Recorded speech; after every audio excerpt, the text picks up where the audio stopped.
We start with this tragedy in Summerlin. You can see it behind us. Police believe that speed may have been to blame for this deadly crash. I'm Reed Cowan. And I'm Jim Snyder. One man killed when these two cars collide, shutting down a major road for hours. With our top story tonight, Newsweek's Kelsey Thomas live at Sun City and Lake Mead. And Kelsey, the impact was so severe, pieces of the wreckage were thrown all over the road.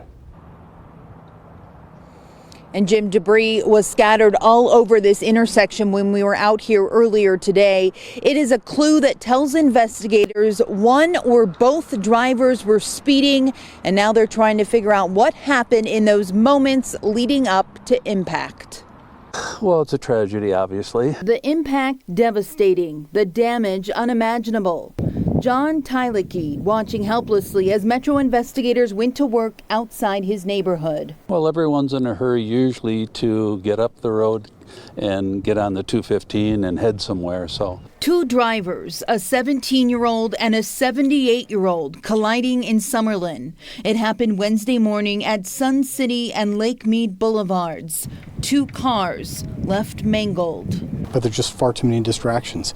And when you get into these 4,000 and 5,000 pound missiles, the likelihood of you taking someone's life when you're involved in a collision is likely. That's Metro Sergeant Paul McCullough. We don't know if the sedan ran a red light. We don't know if the SUV ran the red light at this point. It's too early in investigations. But what he does know, someone may have been driving too fast. Yeah, when you look at the amount of damage here behind me, it's not consistent with a 35-mile-an-hour zone collision. The crash so intense, one person never made it out.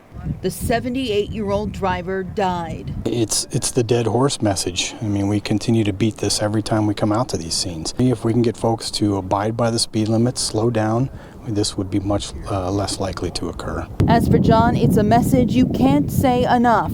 One that is simple and life-saving. Defensive, defensive, defensive. Slow down. Be safer. Investigators still trying to answer that crucial question, which is why the cars collided. They also want to know how fast each driver was going. Right now, they are tracking down witnesses, drivers who called 911 after the crash. Reporting live tonight in Summerlin, Kelsey Thomas, News 3. Kelsey, thank you for that.